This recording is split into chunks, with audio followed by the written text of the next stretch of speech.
Ladies and gentlemen, I am thrilled to broadcast that it is officially once again legal to be a patriot. The madman did it once again. Welcome back to President Trump's America. We're like a month into it. Sorry. And already everybody, they're back on their best behavior. You know, all these problems are just self-correcting. I told my dad, you know, it reminds me of when he'd get home from work and my sister and I would just immediately, you start behaving properly because you just can't get away with stuff anymore. So you don't even try. But in case you haven't heard, almost overnight, we were seeing things like New York ceasing to give debit cards to illegal aliens, U.S. companies announcing returns for domestic production, stock markets way up, crypto's way up, white males way up, Putin, Zelensky, Hamas, Qatar, Taliban, China, like everybody's relaxing. Everybody's ready to talk.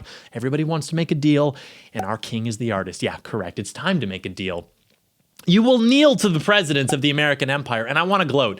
I want to take my victory lap, but I feel like we all sort of knew this was going to happen. You know, if you've been following the content for the last while, none of this should be a surprise to you. We called this all years ago to a T, and so I want to have some big point, some big takeaway regarding the victory itself. But to be honest, it feels like, people wanting a take on like why the sun came up this morning. It was destined to, okay? Can you not see? The age of the take economy, it's going away now that people know that victory is possible because results are much more interesting than having a take on everything, being contrarian about everything. Now we are in the age of execution. So I would simply like to set the goalposts for the next 4 years so we can sort of see what actually has to happen and what, by the grace of God, is poised to happen, so that we can actually carve our victories into stone and, more importantly, prevent the counterattack, which will be here in 4 years at the latest. So these next 4 years, yes, they will be the most interesting that you've lived. I guarantee you that. And I'm thinking bigly.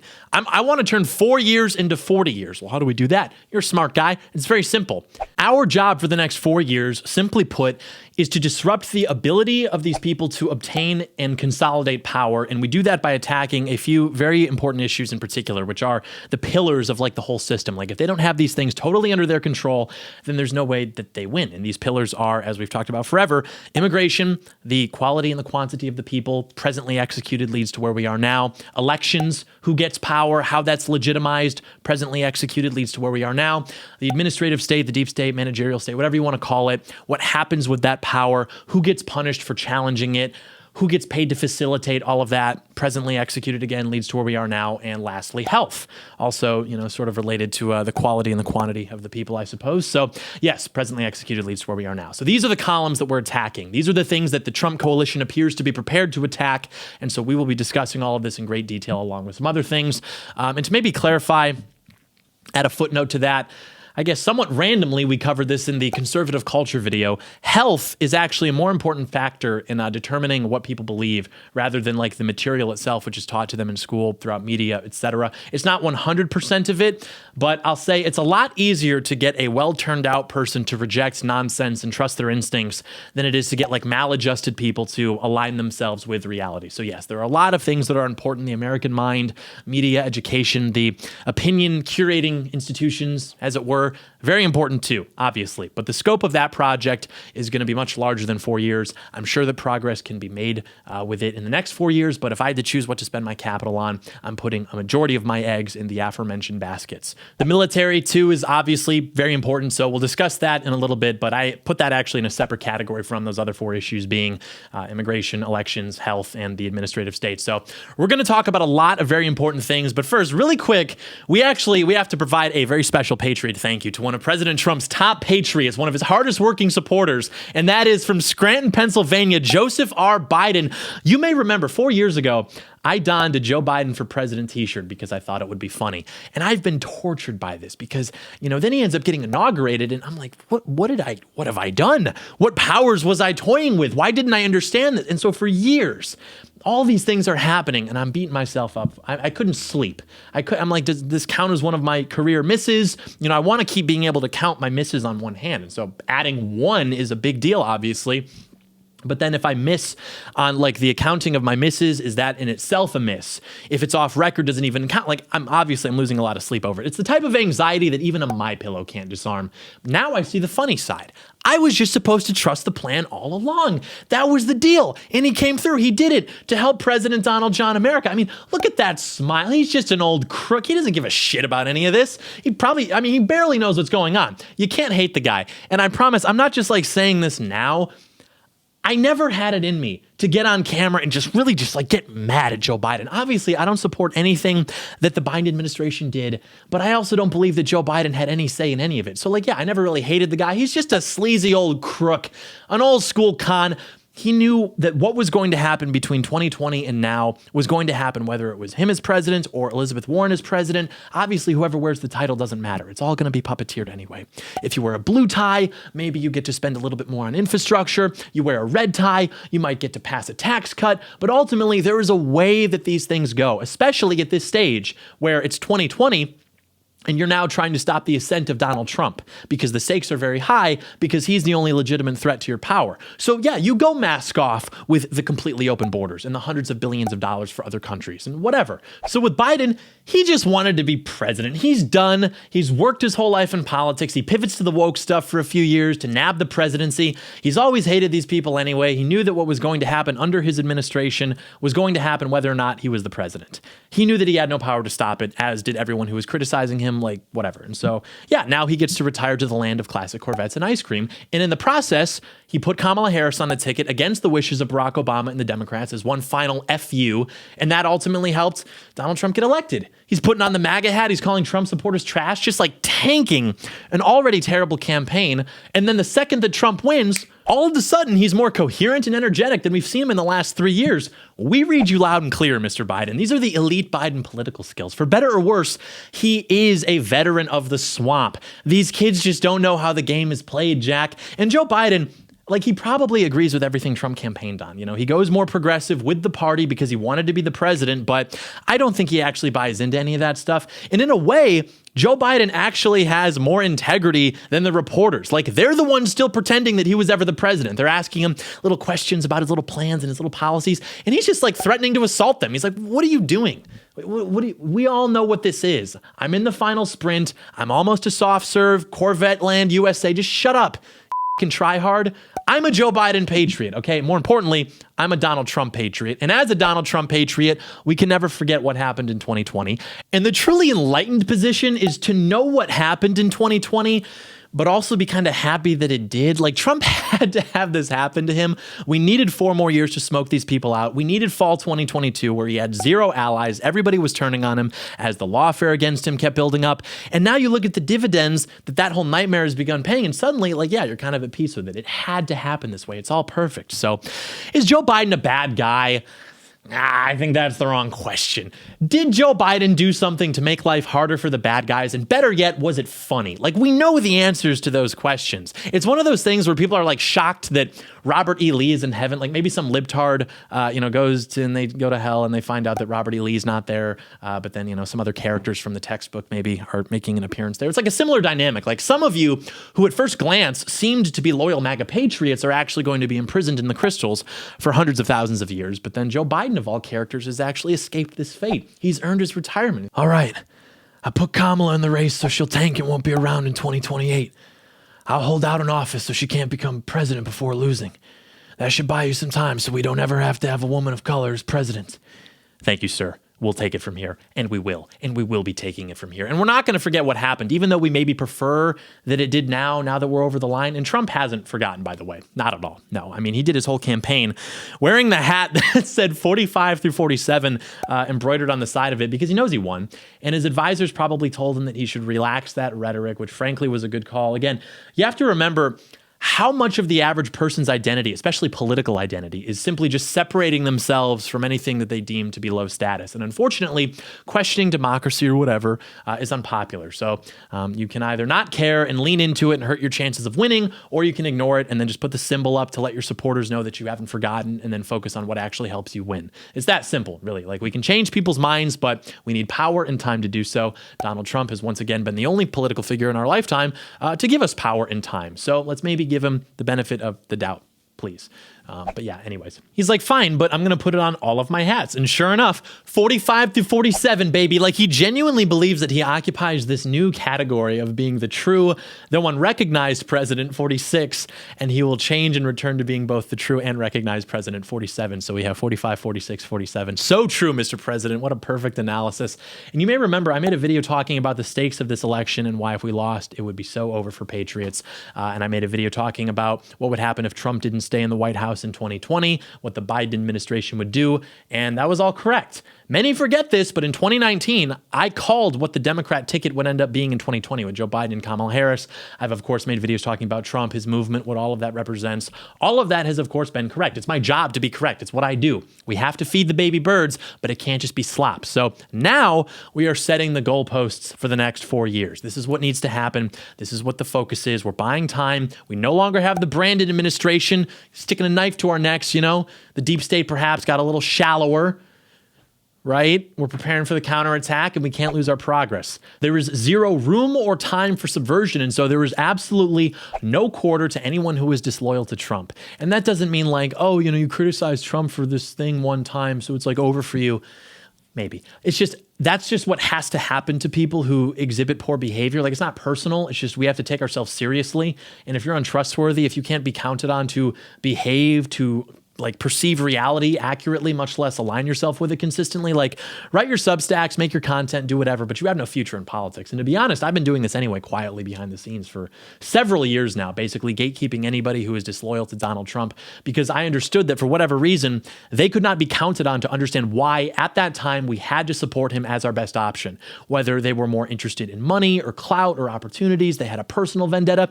I don't really care. Like, you just have to lose. And now you have. And so we're pulling the ladder up. Every network that I'm a part of or within like 3 degrees of, it's the same MO across the board. This is what has to happen. And this has been recorded, logged, otherwise accounted for. And I just want to say that on record because it does bring me joy that disloyal R's lost, okay? I'll be honest. But also because I'm aware it's still a waiting game, right? Like, to wrestle with the swamp elders for control. They're not just going to disappear overnight. They're not going to sit on their hands. But it ultimately is that, a waiting game. It's just a matter of time because everybody who is advancing upwards is a patriot and nobody is getting past who is not a patriot. And that applies across the board. There can be no mercy, no quarter to any of these people. We have to extinguish their fire. Maybe 2 years ago. Now we piss on your embers. You stupid f***ing rats. Embarrassing. But yeah, the pieces are there. Trump has put together a very legitimate political project over the last 10 years. Liberals have claimed that this was just a repudiation of Kamala. Perhaps more bravely, they claimed that it was just a repudiation of the excesses of woke. No, it was actually an endorsement of Trump's political project. We will tolerate absolutely zero discrediting of Trump's political project, and we will discuss why later. But at the surface level, a majority of Trump voters say they're voting for Trump, not just against Kamala, whereas a majority of Kamala voters say they're voting against Trump, but not for Kamala. He's the main character. He has defined the last decade of American politics. Every political discussion that has been had has been in reference to him, what he's saying. And the reason people vote against him is because they view him to be an avatar for the true America, which he is. They're right about that.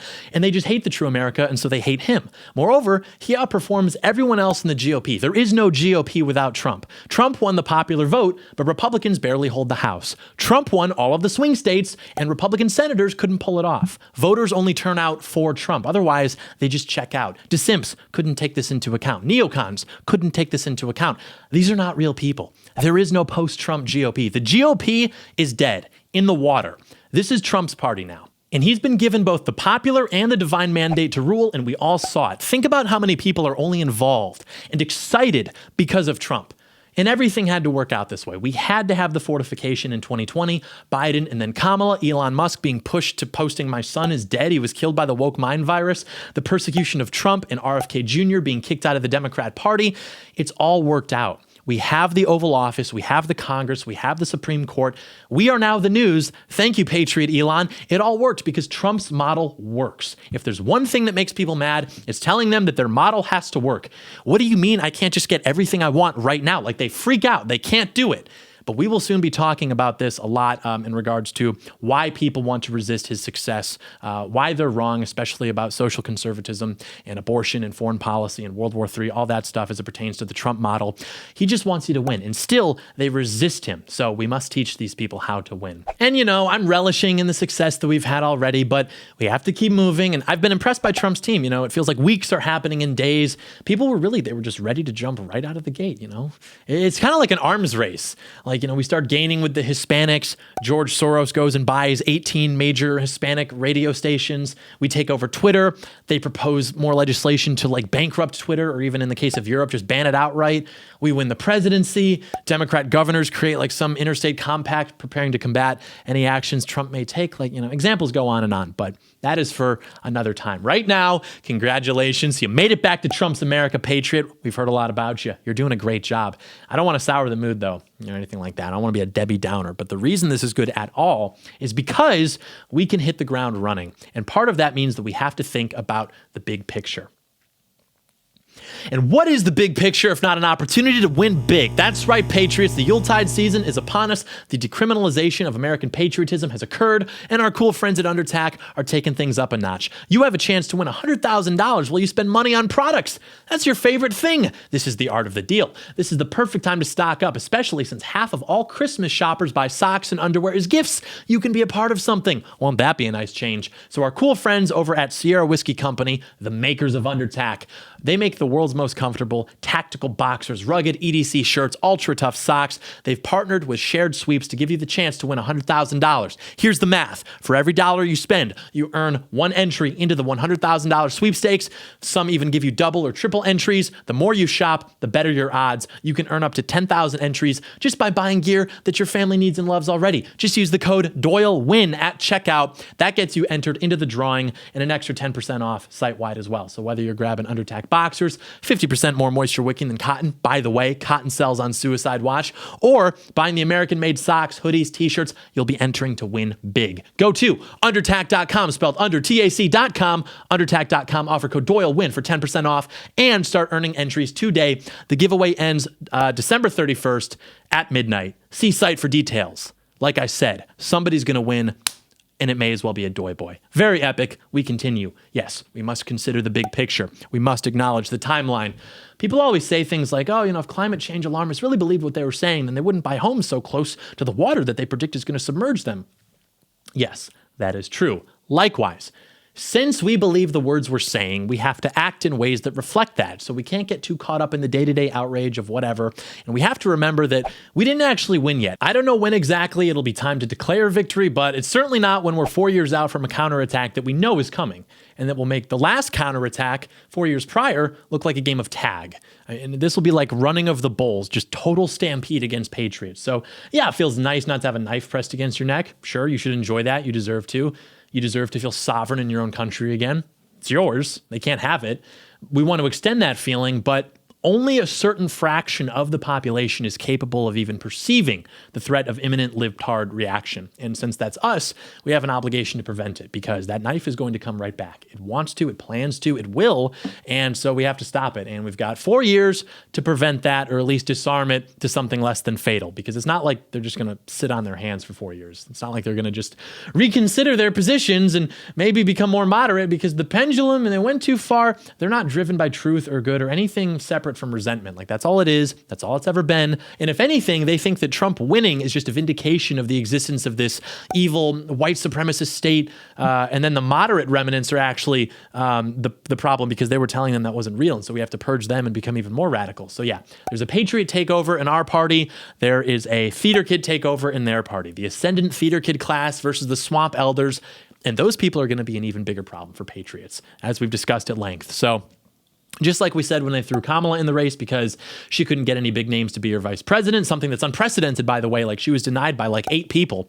The Democrats understand that their best move in the big picture is to take the L in 2024, retreat, fortify, and prepare for 2028. The day-to-day NPCs, they might be demoralized. That's very good for us, but we can't pretend that like the whole system is just going to sit on their hands and surrender because, every other thing they tried up until November 5th failed. So knowing that, which is obviously true, the question of 2028 is then, and this is the only question, can we do enough damage in 4 years to stop that counterattack? Can we do enough in 4 years to buy ourselves some more time, buy ourselves another 4 years, and so on and so forth, future counterattacks? Or will the fruits of the next 4 years be insufficient and then we just get hit with a tidal wave and then we're cooked? That's the question. Everything that happens in the next 4 years will be asterisked by whether it damages the left's power, builds or fortifies our own, and to what degree. You have to understand the 4 pillars of the left's power, the libtards' power in America. If you understand those, you can dismantle them. It's not that hard. I mean, immigration, elections, health, managerial state. What was our plan for 2024? What did people run on? These issues. Administrative state, managerial state, whatever you want to call it, health, immigration, and election security and transparency. Like, you can separate those 4 issues into 2 categories, broadly speaking. You've got the people, you've got the levers of power. We've said forever the 2 most important issues are immigration and health, because that's what decides your people, right? That is the foundation of your nation, is the people. It's your most important asset. And so if they can control the masses through mass immigration by legal or illegal means, ultimately there's no difference, which is why both continue, regardless of if one is a little bit more distracting, and through ruining the health of the citizens as well, because then they'll have an easy time doing literally whatever they want, because you'll be too checked out, you're a zombie, you're hormonally imbalanced, you just don't care. You're a blob. So if immigration and health control the people at a material level, biological, cultural, social level, whatever, then elections and the administrative state are what control them at a more practical level. It's designed to prevent any disruption, to prevent anything from seriously changing, to impede that change. Elections in the managerial state, that's how people come to rule. It's what grants them their power, whatever. And that in turn prevents us from correcting these issues with anything, elections, deep state, whatever, which in turn prevents us from correcting issues that are more societal, programs relating to health, immigration, things like that. You see the problem? It's like all just a big, just disgusting web. And that's why it had to work out this way. Like, there was no scenario where these issues could be solved without the convergence of the main characters. The main characters of 2024, Donald Trump, JD Vance, Elon Musk, RFK, and people were complaining like, this is a coalition of liberals. It doesn't matter. Think about what they do. People say, well, Trump is to the left of George Bush. Actual quote, by the way. Do you want the young guns back? It reminds me of doing physics problems in high school where, something would move all over the place, a little bit this way, a little bit that way. And then after all is said and done, you'd have to measure the delta value. Taking into account all the different directions and changes, whatever, where did it actually end up? What is the delta value? I don't care if someone says this or they say that. I want to know what actually happens. What is the change? What is the delta value? And obviously, the value for all other coalitions that we've experimented with has been 0 or negative. They have lost ground for us and done nothing else. I don't care what they say. I care what happens. Trump is regaining ground for us, so whine less, please. He's not incorporating their weaknesses. He is incorporating their strengths. I mean, RFK has been talking about the problems in our food since before most of us could even eat solid food. Like, he's been on this since the 80s. Trump, only guy willing to talk about immigration. Now your grandma's chanting mass deportations. Now Musk fires 90% of Twitter. It works better than ever. I mean, like, this coalition is only made stronger by all of these things. Vance being adjacent to all of our cool friends on Twitter, not to mention his knowledge with issues like immigration, election integrity. Like, these issues are tailor-made for the emerging Trump brain trust. And none of it would exist without Trump, but we're here now. And so this is our opportunity to get it right. So remember, immigration and health, the people, elections in the managerial state, how those people come to rule, what grants them their power, and it indeed grants them their power. And like we said, it's not enough to hit just one of the pillars. You have to hit all of them. The beast can still stand if it has 3 legs. It can still stand if it has 2, maybe even 1 leg. So in tandem to this, we have to go after election integrity. And pushing for this is why I was banned from Twitter in 2020. I posted a Google Doc with the phone numbers of the offices of members of Congress, and they called it platform manipulation. Okay, I still have my job. You've since been fired. Eat your heart out. So we have to put pressure on states to get these voter ID laws because I don't know if you know this. How many states don't actually of every state that Democrats won, only 2 of them require a photo ID to vote. Isn't that interesting? I wonder why. Florida is now offering to help some of these other states implement their election system in their respective states, particularly Arizona. And if that happened, that would be a huge deal. That would be a huge blow to the left, and it has to happen. Again, we're turning 4 years into 40 here. That's the objective. Democrats only won 2 states that require a photo ID to vote. Damn, crazy. 3 a.m. ballot dumps, 35% reporting weeks after the election. Wow, shocking. All these silly graphs coming out of Wisconsin. The light of 2024 really exposes the corruption of 2020, doesn't it? Just juxtapose the 2 races. In 2020, we had no Twitter. Fast forward, we have Twitter.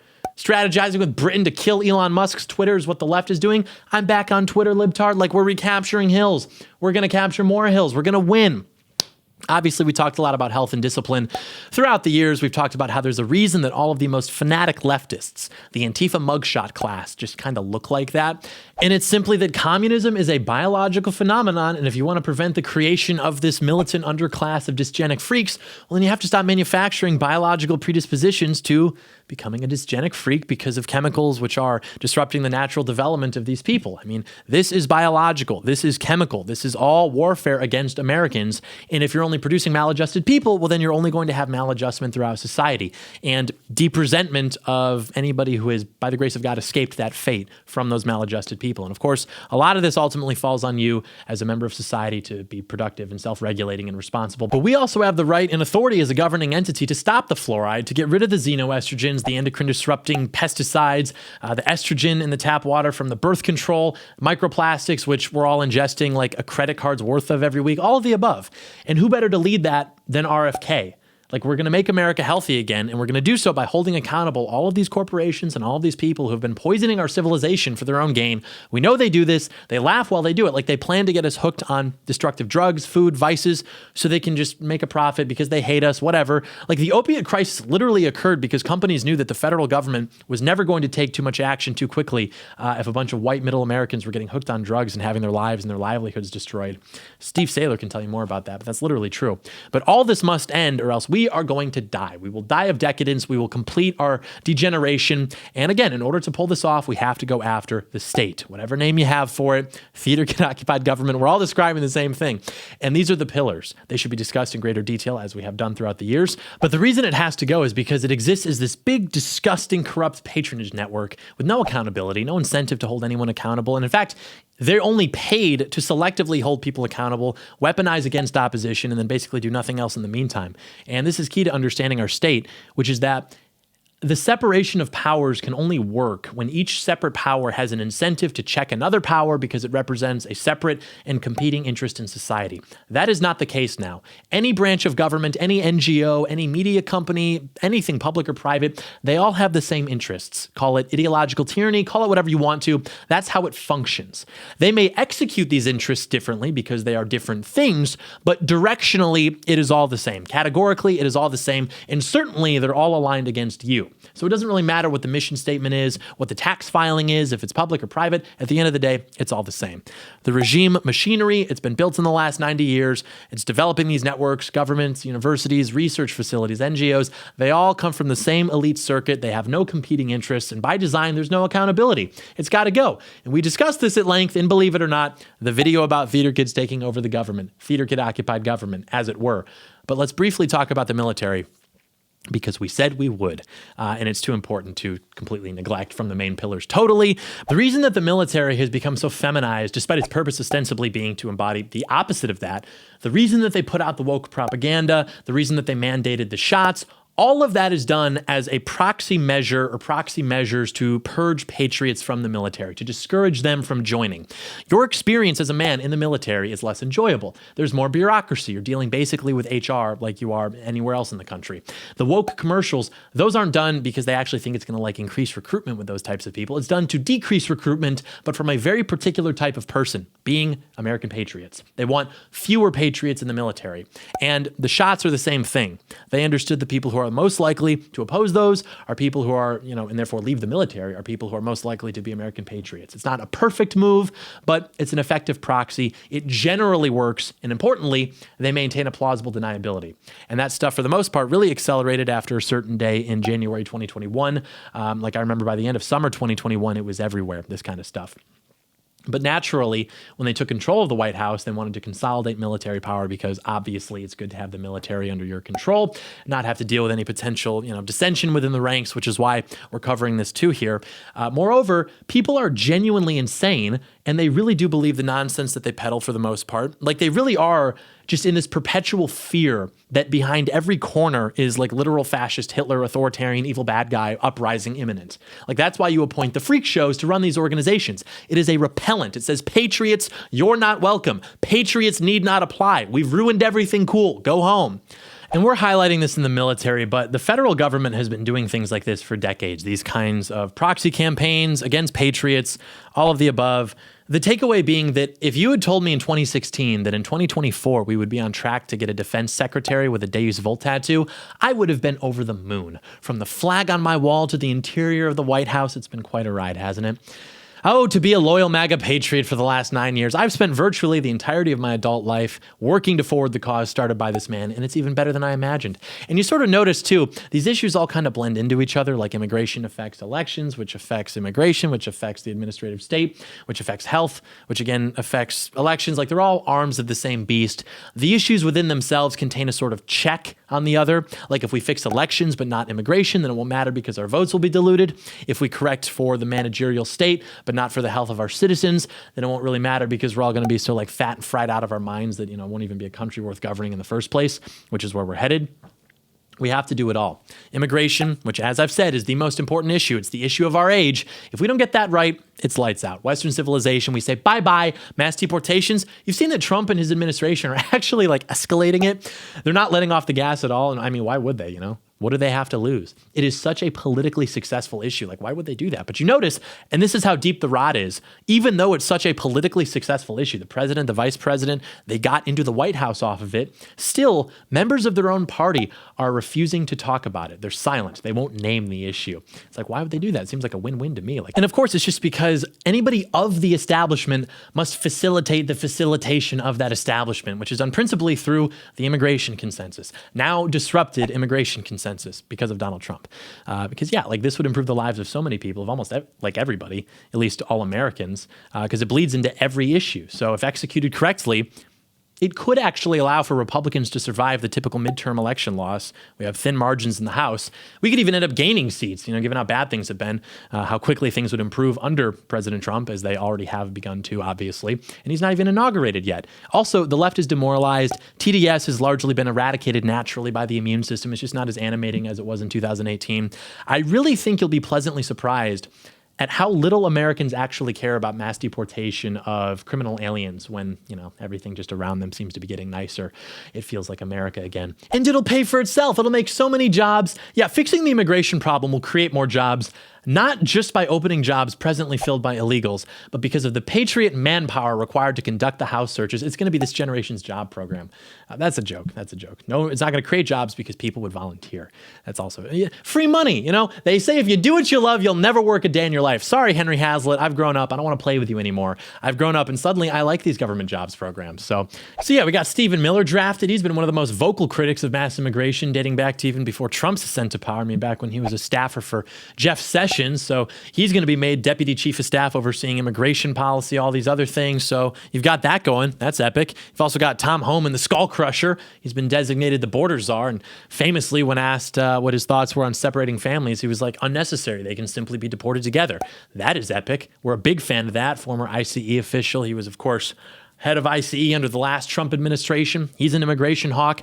If you turn your attention to the writing on the wall, it simply reads, promises made, promises kept. And people see this and how it compounds, but then they hear Trump just say some offhand comment one time, and it gives them the permission they seek to just spurg out because they don't actually want to win. Democrats want to win. Democrats had to win in 2020. 2020 had to happen so that Democrats would be in charge because of the census, because of redistricting, because of kneecapping Trump, which is why they were pretty bold to ensure that 2020 went the way that it did, because they needed to do that in order to accelerate their permanent consolidation of power. And then in the off chance that Trump survived what they would do to him between 2020 and 2024, an off chance, by the way, should be heard as impossible outcome.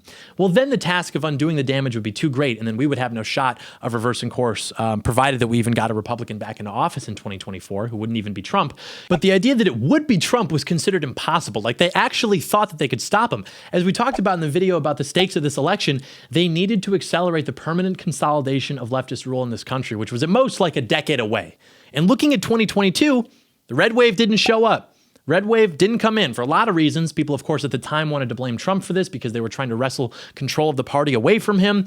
But something that's perhaps overlooked is that it was simply impossible for it to occur given the way that the districts were drawn, again, because Democrats were in control in 2020. They had to be in control in 2020. Pandemic, inciting nationwide rioting, fortification, all cylinders to ensure control in 2020. They get 4 more years of total acceleration, full speed ahead to total Democrat rule permanently, stop Donald Trump in the meantime, do so much damage so that whoever comes in after Trump could never be able to fix it in time, provided that it'd be like Nikki Haley. She didn't even want to. But they didn't count on Trump surviving it. Few took this into account, and they're all watching this. 30 volumes, if you can't stump the Trump, you couldn't be bothered to watch a single one. You act like the art of the comeback isn't literally in circulation right now, like it's not available for mass consumption. He told you exactly what he was going to do. He was going to come back, and what, in your pride you ignore him? He literally said, I'm going to come back. Look at the board in 2020. Okay, so in 2024, we win the national vote by like 3 points, and we've got, what, a 219, 213 majority in the House to show for it? Okay, in 2016, because Republicans did such a good job redistricting in 2010, which the left complained about extensively, but because of that, even though we had a far less advantageous popular vote share in 2016, we still walked in with a 241, 194 majority in the House. That would be really nice right about now, but it is what it is. As such, it is very important that we be in power in 2030. We need mass deportation so that there aren't people here to grant amnesty to, and control the census so that even if they're illegal, they won't be able to help Democrats politically like they have been simply through congressional and electoral representation. This is something that the first Trump administration actually tried to deal with, but these leftist organizations threw up all these roadblocks. They made it into this huge legal battle, as they always do, so that by the time the Supreme Court gave it the okay, well, the deadline had passed and the 2020 census didn't have this question on it, whether or not you're actually, a citizen of the country. However, it did leave the door open for us in 2030, so that's good news, I suppose. We just simply have to be in charge in 2030. That means that leftist states will have fewer electoral votes. They will have fewer seats in the House of Representatives. We will benefit disproportionately, as so many American patriots have fled these states that have become permanent leftist hellholes because of the importation of that illegitimate, permanent underclass of people, which will always vote blue. And so you will see tremendous gains then in the electoral power of big red states like Texas and Florida. Even if those states have illegal populations, it'll be nothing compared to these blue states, which have always been inflated by them. I'm sure FAIR or CIS has a study showing an estimate of what these readjusted numbers would actually look like, but the bottom line is that this would be very good for patriots, obviously. Obviously, the U.S. Census should only be counting U.S. citizens because no one else should be here in the first place. But in order to make a lot of things that are obvious the law of the land again, we have to kneecap the ability of these people to ever hold power again. And this is imperative to that. So we have to focus on it in particular. They've been unsuccessful by the grace of God. They have failed, but now we have to act. We have to root them out. And Trump has outlined a very good plan to do so. Like with so many things, we have a very good plan. We just have to execute. And just like everything else, it had to happen this way. I've heard stories of guys who were working in the first admin and they literally didn't even know what their jobs were going to be until the day before the inauguration in 2017. This time around, they knew right away, like a week into it. And everyone who people were so scared about getting hired, Nikki Haley, Mike Pompeo, none of those people are getting in. It's over for them. So again, the question of the next 4 years, is what we are going to do going to be enough to prevent the counterattack? I'm not looking to put up flags that are just going to immediately be taken back down. I'm looking to cut off supply lines. I'm looking to capture bases. I'm looking to demoralize the ground game. I'm looking to target their leaders and their donors for the crimes they've so brazenly committed with no fear of consequence. Reasonably so, because that simply just wasn't something they had to worry about. But now it is. Now it is. We're salting the earth. We're preventing future growth. We're preventing future production. The problem can't come back. It can't happen. That's all that matters. I'm unconcerned with the political theater. I'm unconcerned with the issues of the day, the outrage, whatever. I'm thinking now, as I always have been, which is in terms of decades. 6 years ago, I graduated high school. I have no opportunities in politics, no political connections, no network, no influence, no favors I could call in, no favors I could do. The only money I had was my nest egg from the part-time job I had throughout high school, so I figured out how to simply wedge myself into things using skills I have. I casted the largest friend signal possible to mainstream conservatism because I thought, okay, I'm going to do a show that defines itself by opposition to communism. I'm going to do my little 1950s intro LARP, black and white, the whole 9 yards. And before I bought my first beer, I had more opportunities, more doors open than I had time to consider. And I don't say this to pretend I'm some puppeteer, not QAnon. I'm not Joe Biden. Definitely not Joe Biden. I talk about politics on the internet, but this is how I'm thinking, and I've been thinking this way, and I've been very careful, and it works. And you should do the same thing. I got involved in politics for President Trump because I saw opportunity for things to change. Trump's out of office. I'll make some content. I know you enjoy it. I enjoy it too, but the energy is just not the same. So maybe, we just kind of coast along. But now we're back. Now there's opportunity again. So yeah, I'll do my big victory lap at some point. But for now, congratulations. We've been right about literally everything for the last 4 years pertaining to President Trump. Thank you. Thank you for joining me and being aligned with reality. We are the few and the proud, our great keyboard warriors. That is us. We need to be in charge in 2030. And in order to be in charge in 2030, we have to spend the next 4 years blowing as many holes in the ship as possible. And these are no longer like crazy ideas. These are no longer impossible ideas. Like, things are moving along. Trump has taken over the GOP. He's installed his family. He's installing loyalists. Like, this was always the way forward. And only Donald Trump could have maneuvered to pull it off. Well, what if we start a new party? We need to accelerate because then the people will wake up. You know, accelerationism, like that leftist theory? Yeah, we need to lose this election so that the GOP understands that if they don't listen to us, then they're not going to win. Yeah, the GOP, that's definitely like a real political party that cares about winning. It's not just like a faux opposition party that's totally controlled. You're a really smart guy. And only 15? Wow, we should listen to you. You've got it all figured out. These people, they just have like no business in politics, dude. It's not personal. I don't give a shit. Like, you can be an idiot. It's your thing. A lot of people are idiots. That's fine. But you have to leave. You have to go walk into walls somewhere else for the rest of your life. You know, sometimes I really do try to be patient with these guys. I think, okay, they're teenagers. But then I think, okay, well, when I was a teenager, I was never a retard. I just immediately supported Trump, and I have ever since. So I don't know. My best piece of advice to young men: shut your mouth more frequently, mature from the idea that you have any novel intellectual contributions to make, that people just don't quite get it like you do. If that's true, I'll look for your tome when it's out, and figure out how to actually execute. I mean, the best people I know are people who are unknown, but who actually do things. And I appreciate the appreciation for what I do. It means the world to me. But I talk about politics on the internet. I am the toy maker. My job is to take you, pick you up, wind you off, set you down, and watch you go. And go you will. But most people don't want a real answer when they ask me. They're like, oh, what do we do? What do we do? What that means is they want to know how to best bitch on the internet, or maybe perhaps where they should direct more of that bitching. It's like, okay, here's a real answer. I don't know, go get a law degree, train a combat sport, don't do anything to betray the mission, don't sell out. People sell out for all kinds of things: dopamine, girls, money, belonging, leisure, extravagance, perceived status. Your worst sin is that you betrayed yourself for nothing. Don't do it, Patriot. Do not betray yourself for nothing. If you are less able to execute 5 years from now because of something stupid that you did, you took a deal, you sold out. Even if not for money, for whatever reason, you took a deal with yourself and it ended up being bad after a few thousand miles. It's happened a million times before. It's nobody's responsibility but your own. I've seen it 1,000 times. There have been guys like that. They're like a dime a dozen on a bad day. We're looking for the ones who go the distance. Now is the time for execution, because that's all anybody cares about. That's all that matters. Like, congratulations. There's opportunity again. Congratulations. You have 48 months where there's not going to be a knife held against your throat. It's time to get to work. You can disagree with me on whatever issue you like. That's fine. There are a lot of people who do. We get along just fine. Again, I talk about politics on the internet. I'm the toy, like, it's sort of baked into the cake with the job description, right? You don't have to like me. You don't have to like what I do. I don't care. We're not women. It's not the end of the world. Who cares? But anyone even remotely associated with any disloyalty to Donald Trump, it's over for you. I've had people ask me for recommendations for certain positions, certain jobs. I send them one of my guys. I've had people ask me to vet certain people for certain positions. I see that you're a piece of shit. Maybe I send a text message and you're in the dustbin. Everyone's on the same page. It's a beautiful thing. Because the thing about this, like this whole thing, everything that Patriots are trying to do here, is that it's just as important as anything else in your life. Except, unlike your friends, your family, your coworkers, you don't owe anything to these people. You don't owe anything to anybody who demonstrates bad behavior. No serious organization would tolerate that, and I'm glad that people are going to enforce this strictly moving forward. That's the kind of thing that wins, something that takes itself seriously, and people just haven't taken themselves seriously. Like, they don't behave as though they believe the words that they say, yet they simultaneously will pull the knives out if you don't entertain their LARP, or you accurately describe it as such, as ridiculous. This is why when people ask me what I do, I tell them I work in anthropology. Like, it's really just an interesting thing.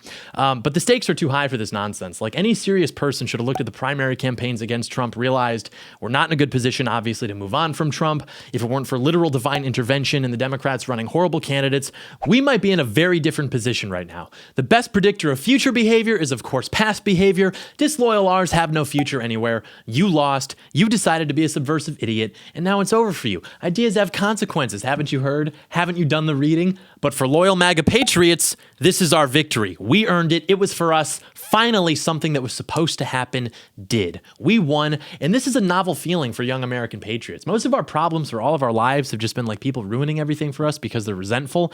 There's a reason that, the just want to be left alone impulse is so widespread, whether it's just wanting to grill or day trade meme coins. Like, that's something that can exist when patriots are sovereign in their nation once again. There's nothing inherently wrong with that. It's just the way people are. That's why a lot of, what has to happen to solve our problems, like we've been discussing here, is simply destroying the ability of the bad guys to do that, to literally ruin everything and destroy everything simply because they're mad at the boys. We have to eliminate their endowments. We have to eliminate the patronage networks, as we discussed in the Theater Kid video and the immigration video.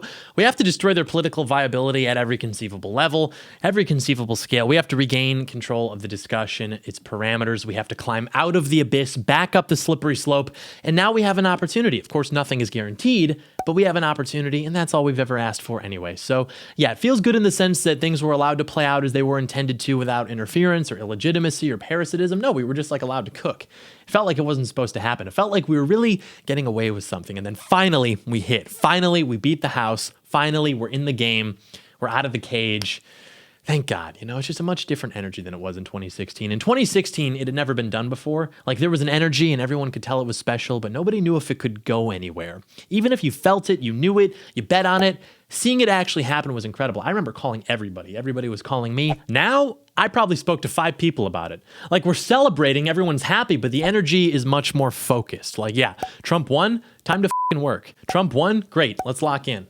Like, it was exciting, but it was just a different feeling. It just sort of happened. It was like we all knew it was going to happen and that it could happen, but at the same time, there was this suspicion that it may never come. It's one thing to go from June 2015 to November 2016, but when you're going from November 2020 to November 2024, and in the meantime, everyone turns on your president, they try to primary him, kick him out of the party, arrest him, kill him, throw him in jail forever, it's a little bit different. Yet at the same time, it was obvious the whole time that Trump was just fulfilling his destiny. And we got to witness. That's what this election felt. It felt like we were always running towards total Patriot victory, but the victory felt so far. Like, even on election day, it was right around the corner, but somehow never actually going to arrive. One of my buddies compared it to getting closer to a black hole. Like, time slows down as you reach the point of singularity. You continue moving towards it, yet never reach it. I thought of it more like the endless staircase to Final Bowser in Super Mario 64. That's why they have menus in restaurants. So I like this energy. It's like getting off the blocks. It's like victory. That's a dragon I intend to chase. Trump won? Cool. Back to fucking work. It's different than in 2016. And in a much more real sense, though, it's a continuation of it all. Everything had to unravel this way. It's all perfect. Because, with Trump winning in 2016, once the dust had settled a bit and the meltdowns became less frequent, this would have been like mid-2021 to mid-2022, by the way. It took a while, obviously.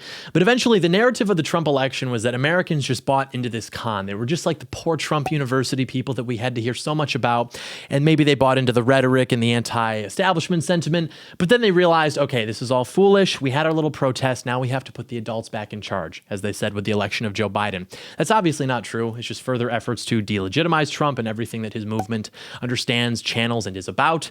But now it's indisputable. I mean, despite everything which would have been like political suicide for anybody else's career, political careers have been destroyed by a lot less. Like, these isolated instances have been terminal for people, each with less controversy than any random Trump controversy, not even factoring for the cumulative weight of them all. But despite all of that, Americans decided they would actually like him back at 1600 Pennsylvania. And you see this kind of thinking everywhere, even on our side, or at least not the left. And it's always frustrated me with people who don't want to completely isolate themselves from status points, perceived or otherwise.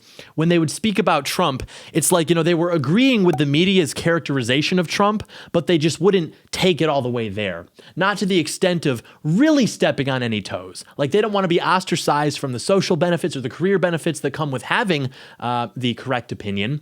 Not really stepping on toes, but they also want to escape the criticism and ire of anyone outside of that by throwing them this disingenuous bone by saying basically everything bad that the media is saying. He's incompetent, he's impulsive, he's bombastic, he's an idiot. But it was all because Washington was doing such a bad job that we were sending Trump there to basically agitate them and throw sand in their face. Even then, they don't necessarily support it or endorse it. It's just like saying, well, hey, I'm just telling you why people like Trump. I don't necessarily agree with this. I don't support him. I'm just telling you why people do. I'm an epic centrist free thinker. I'm not afraid to call out both sides. Yeah, okay, dude. And I don't think that people even realize that they're doing this for the most part. I think they're just really that stupid. It's the great injustice of stupidity, right? The impossibility of ever getting to say, I told you so, because they're too stupid to even realize that. But you'll see similar things go viral from time to time. There's a screenshot from an episode of The Simpsons. I know. And it's comparing DNC to the RNC, and the caption's like, "Oh, I miss when we could call out both sides." And it's like, okay, but that's not what's happening here, you stupid idiot. It's like the same kind of thing I'm describing. Like, look at the DNC. We hate ourselves. We can't govern. Your brain, because it's only capable of first order thinking, just recognizes the shapes and the symbols on the banners as equal criticism. But it's all the same. Both sides. No, it's not, you idiot. It's literally saying to the DNC, if you could just stop being so hard on yourself, you're right about everything. You have to make it happen. Hey, chin up. Just like positive affirmations, therapy talk. But Republicans are evil. That's you. You're just evil. They don't mean the Republican establishment. They don't mean the literal like RNC. They mean you. They mean normal Republican voters. If anything, they're actually probably happy that the old Republican establishment would contain you, would keep you at bay, just waste all your resources. And really, they're just upset that finally the controlled opposition is having its license revoked because of Donald Trump. So yeah, every piece of like normie media that tries to criticize both sides, every version of this, once you see it, you will always see it. But I refuse to concede that Donald Trump didn't have a coherent vision for politics, and I refuse to believe that Republican voters didn't know what they were signing up for, or that they just wanted to piss off the establishment by throwing a bull into the china shop with no expectations beyond just like annoying them or causing chaos. No, Donald Trump actually has a legitimate political project. The fact that he's the funniest man alive doesn't change that or make it any less legitimate or true. He can outline a political project that resonates with and inspires Americans unlike anything we've seen before in our lifetime, and he can also be the golden goose of content and just generate viral moments like 5 times a week. Like, these are compatible. You don't have to concede anything to these people. You don't have to hand it to them. The Trump political project is serious, and it's the future, and that's no longer in question by anyone serious after this election. He is the most popular political figure in America. He is normal. He is normalized. Elites are comfortable to express sympathy to him, to his ideas, to even endorse him. Like, this is what the path to total victory looks like. We won the Electoral College. We won the popular vote. We flipped the Senate, maintained a majority in the House, got the highest raw vote for a Republican ever, had a red shift in like 49 states, almost every county. We control everything. We have the mandate of the people through the popular vote. They can't bitch about the Electoral College this time. They have nothing. They have no energy. They just have to take it and submit. And they're still counting votes. They're still hoping that they can overturn or perhaps just chip away at that popular mandate because they understand its power now, as they did in 2016. But it's dead in the water. They lost. They have nothing. All they have is women crying into their phones in the car for TikTok. Just another day ending in Y. Like, who cares? These people, NPCs, being part of a hive, being R-selected, right? They don't like the idea of being outnumbered, or specifically having less support, less approval than their enemies. If we're outnumbered, it's like, we don't care. We'll figure it out. We've been outnumbered for all of history. It's never been a problem. If anything, it makes it more fun, right? It makes it more interesting. You wanted to live in interesting times, didn't you? That's what you said. But with these people, this has deprived them of a feeling that is very crucial to them, which is the basis of everything they believe, which is the feeling that they're on the right side. They have more support, but they don't.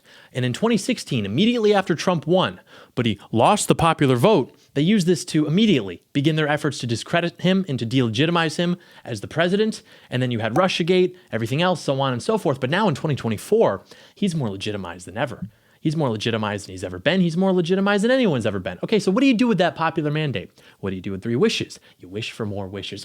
Well, you can't do that. Okay, well then wish for more genies. Hall monitor, like whatever. Where there's a will, there's a way. You can do whatever you want. That's like the cheat code. I should clarify, the popular mandate doesn't mean just do whatever you want, just like everything off our list for based world. It doesn't even mean that we can, use it to sneak in some stuff that maybe people would never en masse vote for, even if it was actually good for them. But I also don't mean that we should just like forget about all those things and just like dick around for 4 years. That's not the point. I'm saying ultimately, if we're not thinking strategically, if we're not thinking beyond that 4-year period, then it's all going to be for nothing anyway. So the popular mandate must be used above all else to deconstruct leftist power. Think about what preceded the red landslides that we saw in the latter half of the 20th century with Presidents Nixon and Reagan. How else can we properly understand those landslides today, if not as the American public begging their leaders to repeal the 20th century and its consequences? Crime, divorce, godlessness, left-wing terrorism, black nationalist militants, political violence, subversion of sexual norms. We really should do a history on how the left has always been just as crazy as it is today, and the only real change is how they have increasingly been allowed to reveal themselves because they don't have to appeal to the sensibilities of normal Americans anymore to secure their power, since they've imported a permanent underclass that will always vote for them so long as they promise to redistribute wealth and opportunities from those normal Americans, from normal American patriots, etc. The point all being, we had an opportunity with Nixon, we had an opportunity with Reagan. It really wasn't enough to stop anything, at least beyond minor impediment. This may be the last opportunity that we have. American people are begging for us to stop these people, so let's stop these people. Permission has been granted, and thankfully everyone surrounding the president, and most especially the president himself, seems to understand this. Donald Trump probably hasn't done the reading, but the people around him now have, and that is very important because it has to be a victory that's long-lasting, and if you do this correctly, you can turn that 4-year victory into a 40-year victory, even if your opposition gets back into office. What they will be able to do won't be significant enough to undo or reverse what you've done. So yes, maybe on paper it's not the same landslide that we saw in the aforementioned landslide elections in the 20th century, but it's also a different country now holding those elections, isn't it?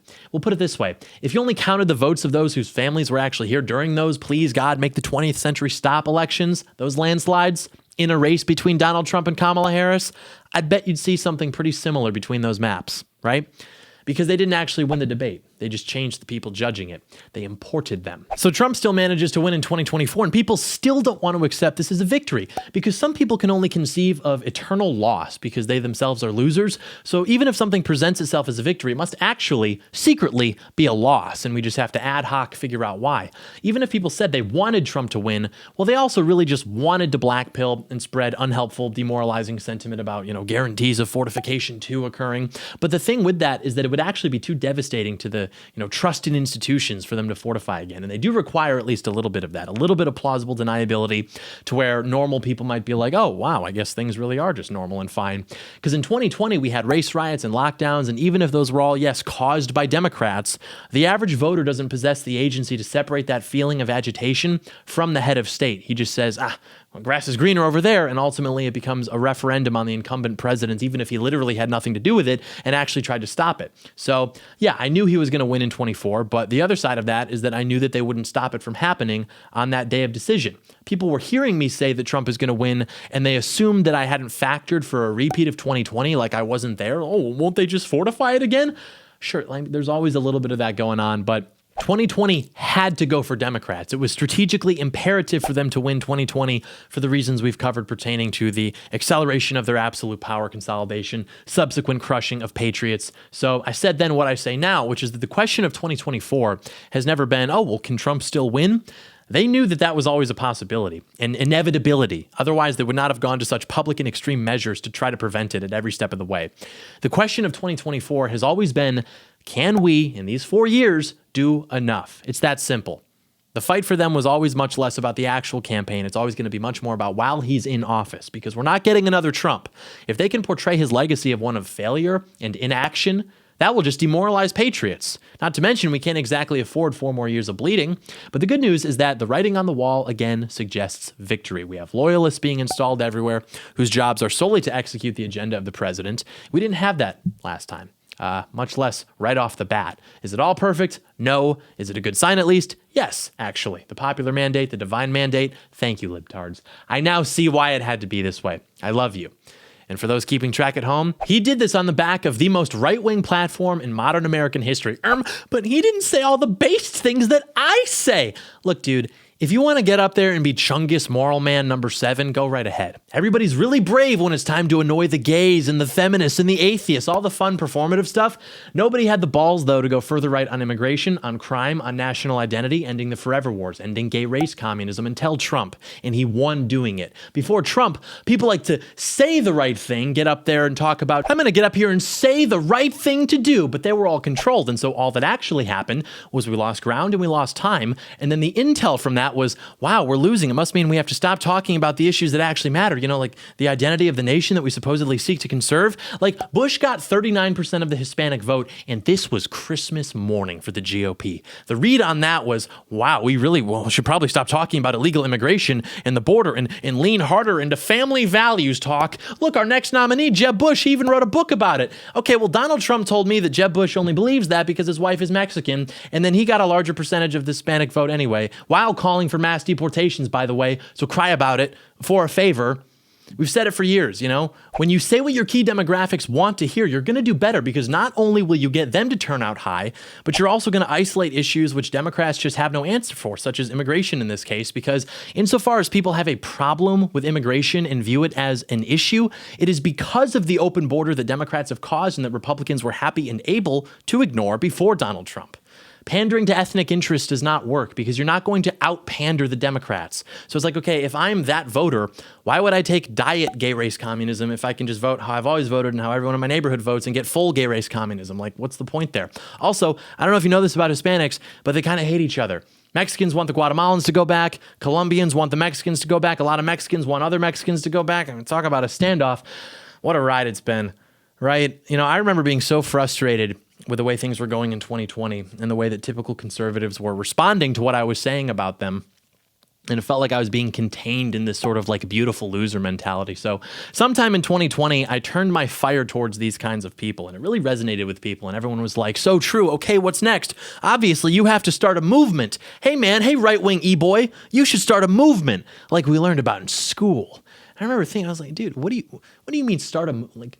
Donald Trump has a movement. That's what we're doing, right? Like, what do you mean start? Can we just lean into that? So I said, okay, you want to know what's next? We need 10,000 disciplined, intelligent, hyper-focused young men. We need to become as wealthy and powerful as we individually can and use that to forward the cause. 1, 2, 3, break. I've said the same thing for years. It's only been increasingly vindicated as people embarrass themselves with alternative ideas. Now it's not enough. I'm revising that. Would it really be Trump's America again without a bit of excess? Make it 100,000. We need young men who are capable of executing, keeping your head down, not wanting to be known necessarily, but doing things that will make you known. This is the theory of the great men. You don't become great because you say, well, look at me, I'm like a great guy. You do it because you do great things. We are at the precipice of greatness. Things are looking very positive for young American patriots. We don't hit snooze in Trump's America. Talk about Sleepy Joe. Yeah, me too, buddy. Not anymore. That's gone. There's just too much to do. It's the land of opportunity. It's a return to the frontier, and it's very exciting. In 2020, Elon Musk was not talking about becoming the right-wing George Soros. For my entire life, I've been hearing about George Soros. There was no answer. You could point, identify, there was no counter, just noise and hysteria. Some of my earliest political memories were listening to complaints about George Soros in talk radio. Fast forward like 5 minutes ago, Elon Musk says that he basically wants to become the right-wing George Soros, meaning that he's heard and decided to heed my advice. Plan trusters may remember, I clocked this in 2018 when I put this Tesla sticker on my laptop. And now Elon Musk is threatening to fund a primary challenge to any House Republican who does not fall in line with Trump's agenda. Soros has $7 billion. That's neat. Elon has 300 and counting. The richest man in the world got radicalized by right-wing Twitter. Like, now is the time. If these developments do not excite you, these things do not animate you, I don't think you're ensouled. I don't think you're a real person. It's so funny, man, watching all the haters and losers just walk into walls every day with the most basic stuff, all while I keep collecting dividends on predictions I made 6 years ago.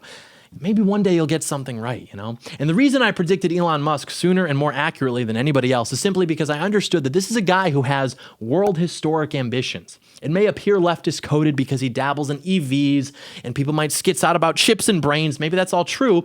But my read on it was like, okay, this is a guy who's basically an autist who wants to do cool stuff. Might not be all your cup of tea, but he's what he wants to do. He wants to go to Mars. It's only a matter of time before, like any brilliant robot, he starts to question why he has to take orders from those beneath him. So yeah, in 2018, I slapped the Mars poster on the wall, Tesla sticker on the laptop, and people were like, don't you know that EVs are tools of socialists? Okay, buddy, my gut told me that he could vindicate the great man of history theory, and it did not disappoint. The point all being, no matter how illuminated you are, you cannot know the incalculables. How we all take into account things that so few take into account, even among ourselves. We must consider what cannot conceivably be considered. Just like Elon Musk seems to have come out of nowhere and will be of incredible use. Donald Trump seemingly came out of nowhere and has saved us from having to throw our weight behind the Rand Paul campaign and ultimately pretend to get excited about Jeb Bush anyway.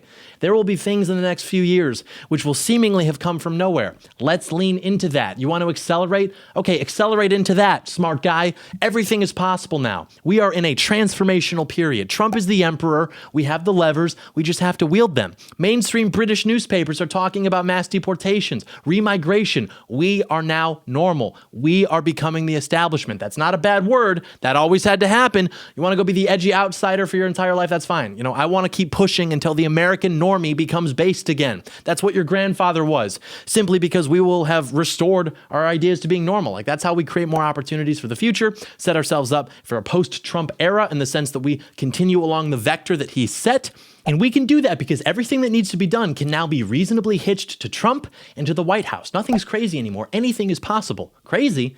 No, actually, Trump ran on that in 2024, and actually he outperformed himself compared to 2016. He picked up a state. He won the popular vote, too. That's not crazy. The president did it, which is why still they're counting votes weeks after the election, trying to rid him of that popular mandate so that they can delegitimize him as they did in 2016. But this is futility. They lose. We set the frame. Everyone else must adjust. Trump is putting smart, competent loyalists into positions of power as we speak. We are at a once-in-a-generation moment. We can either capture it or let it slip. The popular mandate that was granted to Reagan, that was granted to Nixon, it will finally be fulfilled through Donald Trump, and just in the nick of time. We were approaching the electoral winter. We were approaching total consolidation of leftist power. A couple minutes ago wouldn't have been so bad. What are you going to do? Through a series of miracles which will be recalled for centuries, but that you got to live through, we are transitioning finally to greatness. We are ending the last century of progressive rule. We are repealing it in its entirety, and we are just weeks away from year one. It's already destined now. The world's never going to be the same. And it seems to this patriot, we got a 4-year window to decide what that's going to mean for us. Hey guys, if you like this video, leave it a thumbs up, leave it a comment with your thoughts on how you liked the video and what you did to celebrate election night. Any answer other than tuning into the stream will be met with force in ways that are irresponsible and reckless to elaborate on into a microphone. Subscribe to the channel so that you are receiving content so that I can explain to you how the world works now that the world is interesting again and there are opportunities for patriots. Damn it. It's been a second. This is like basic YouTube. Everyone does this. This is embarrassing. Okay, so leave a thumbs up, comment, subscribe, turn on post notifications, similar to the subscribing mechanism, but in a much more real sense different. It's a loyalty test. So do that if you want to be a top patriot. And then, share the video with a friend and so that they can know how the world works. And then maybe they'll stick around to the end and then they can repeat it and then it can create a sort of butterfly effect, right? Okay, we did it, you beautiful son of a bitch. We did it. Nobody quite called it like you. I'm really proud of you for voting for President Trump. You're doing a fantastic job and everybody knows it and they all talk about it. We all love you, big guy. America's yours again. Time to make the donuts. Okay, thanks a lot for watching. May God bless America. Hope you had a great Thanksgiving. We'll see you soon.